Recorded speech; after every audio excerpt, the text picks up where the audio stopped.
Does your life ever feel like you're shoveling while it's still snowing out?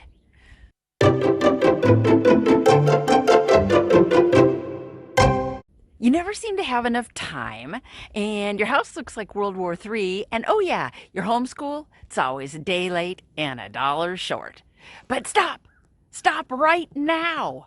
You can get off the hamster wheel today with a few simple time management hacks. So put down that snow shovel and grab your flip flops. Come on with me because we're headed to the warm beaches of the organized homeschool life.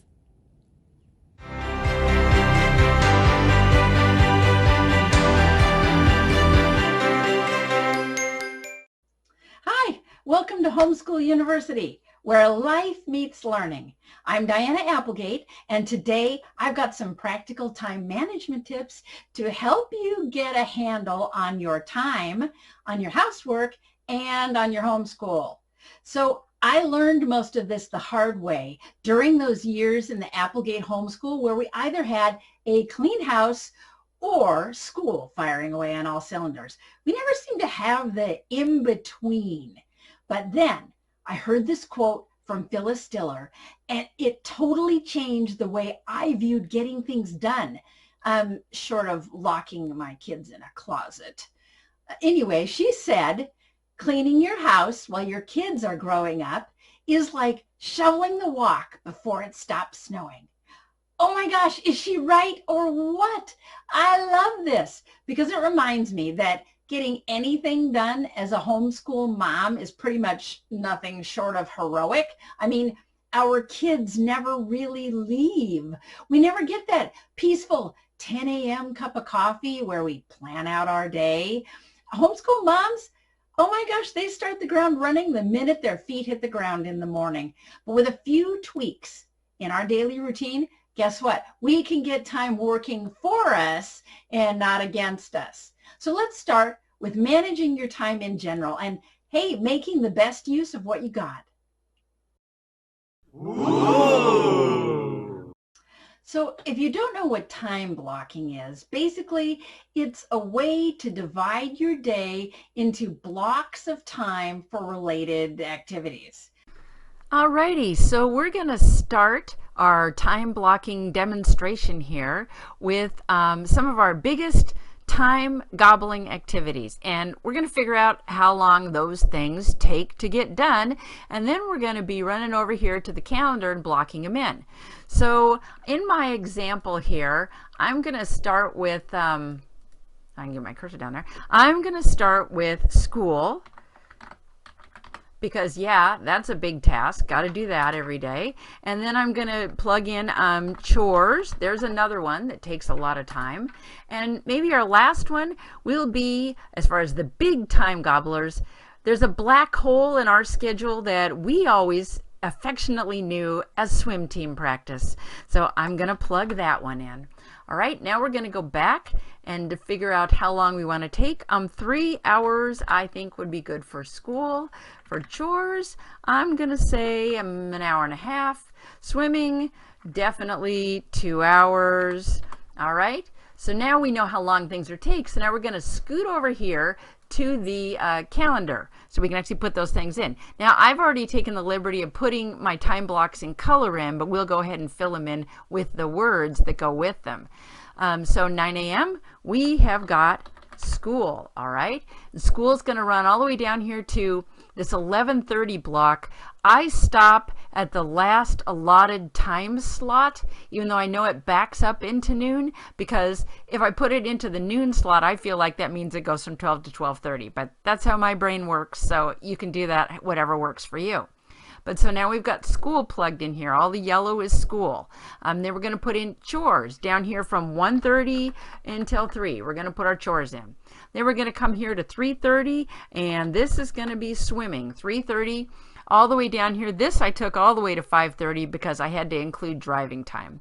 So now that we've got the biggies in, we're going to put in some smaller stuff. Like I blocked out time here to put in things like breakfast. And how about at noon here, we have some lunch, And then down here at 6 o'clock, maybe we'll have some dinner. That's super optimistic if we have swim practice until 5:30, but hey, this is an idealized example. And while we're on that topic, let's come up here to 6 a.m. and let's put in something really funny. Yeah, I bet some of you are going to throw things at the screen. Let's put in mom exercise time from 6 to 6:30. By the way, I just want to say, if you have got exercise time from 6 to 6:30 in the morning, you, girlfriend, have got all the things going on and you are amazing. But so there we go. We've got things plugged in into our calendar. All these white things, ooh, guess what? Those are time frames that don't have anything in them that we can still plug something in. And now we can visually see it. Way easier to organize our day. So now all these tasks are possible because the time exists to do them. This system works really well for homeschoolers because we are bombarded by distractions. I mean, really, you want to stay focused on school? Fine. Tell your friends and family that you don't answer the phone from 9 to 12 because the calendar says that time is blocked out for school. Want to get chores done? Hey, set aside a block of time with a specific start and an end. I used to think that if I just multitasked a little harder, I would get everything done. As in, maybe I'll eat my lunch in the laundry room and then I can hold my sandwich with one hand and throw socks in the dryer with the other. Yeah, right. The truth is, focusing on one thing at a time really does make you more efficient. And if you'd like more information about this, maybe more in-depth look at time blocking, I have put a couple of videos down below, but I think you get my drift. Ooh. It can be really hard mentally to switch gears and move from one task to another. Here's an example. Ever notice how long it takes to assemble the troops and get your school day started? You make the announcement and crickets. Nobody moves. So here's an idea. When it's time to transition into a different activity, hey, give yourself a realistic heads up. Set a timer on your phone for 10 minutes short of the end of the time block that you're using. When it goes off, you now have 10 minutes to wrap things up and move on into the next thing. Hey, this also works to get your kids' feet moving. Grab a sound effect that makes feet really move. Efficient transitions make for less mom yelling. I can guarantee it. So now that you've got that time for chores blocked out, let's talk about getting things done in the housekeeping department. Ooh. Are you a team player or more of a one-man band? Hey, if you're like me, it can be really hard to delegate chores to your kids because odds are they won't do the job the way that you want them to. Did I mention I had 3 boys? But what's the point here? Do you want a clean house or a mess that you never have time to deal with? I say delegate. With proper training, your kids can be taught to do the job right, of course, allowing for age-appropriate expectations. So what's the trick to proper training? Hit all the learning styles.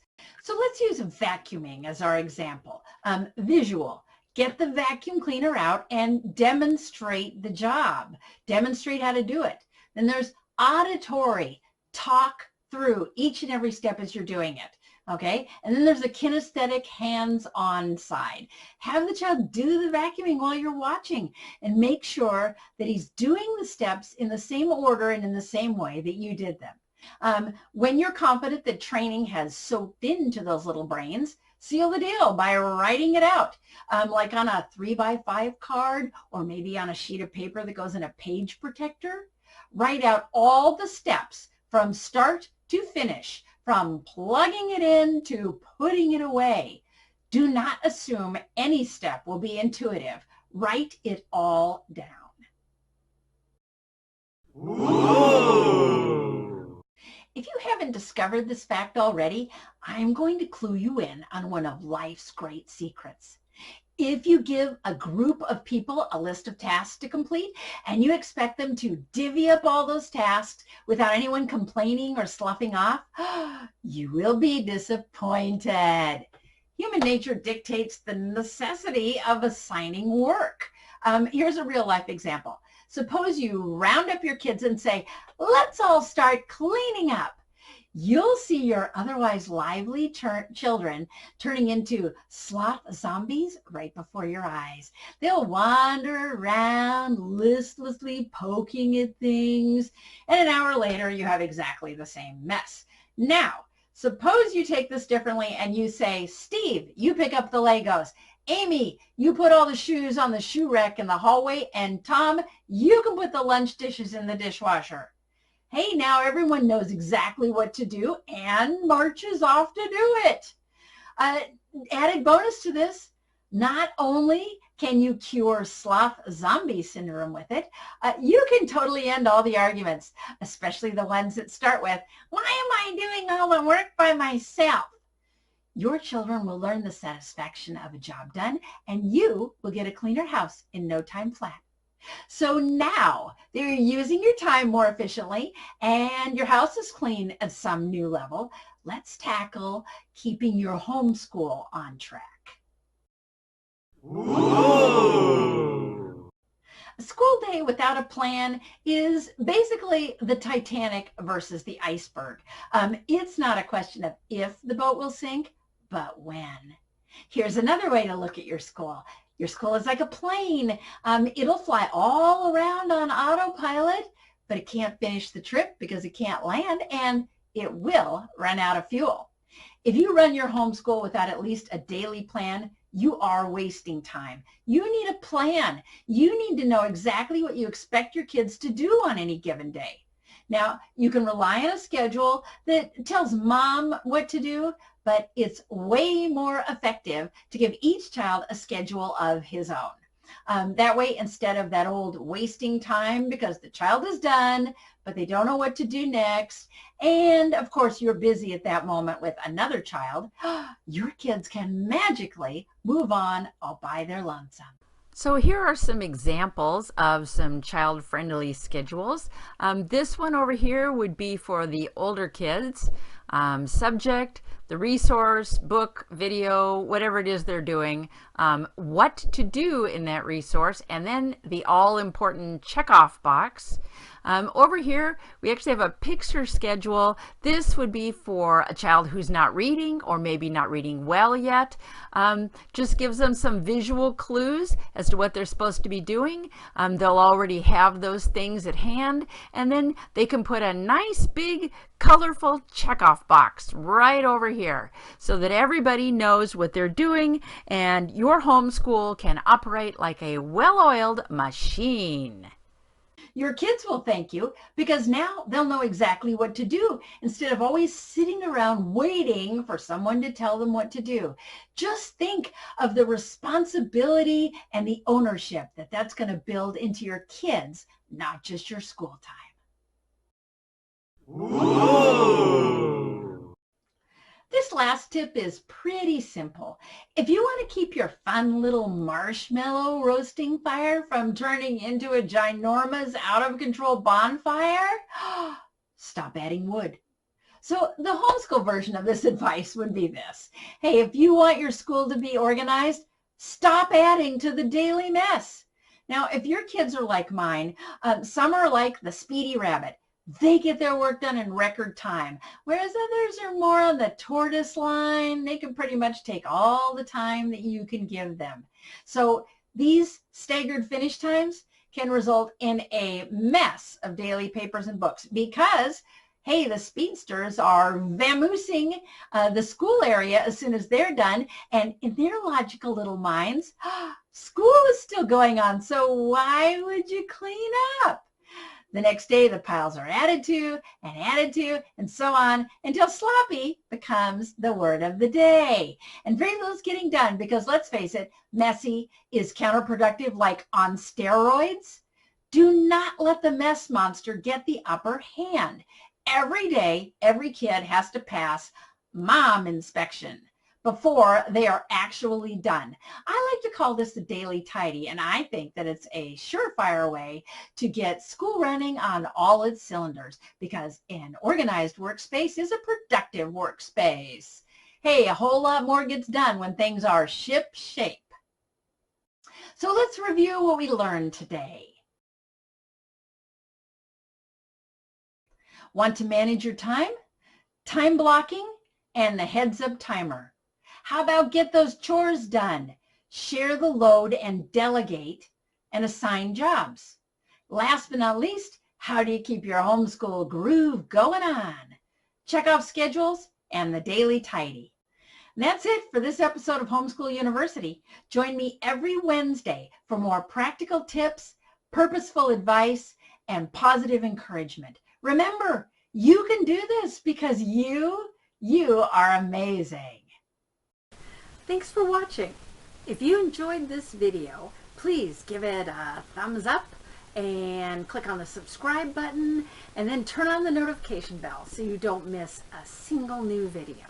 Please leave me a comment if you have any questions or maybe a tip to share, and please share this video, because the homeschool journey is way more fun with friends.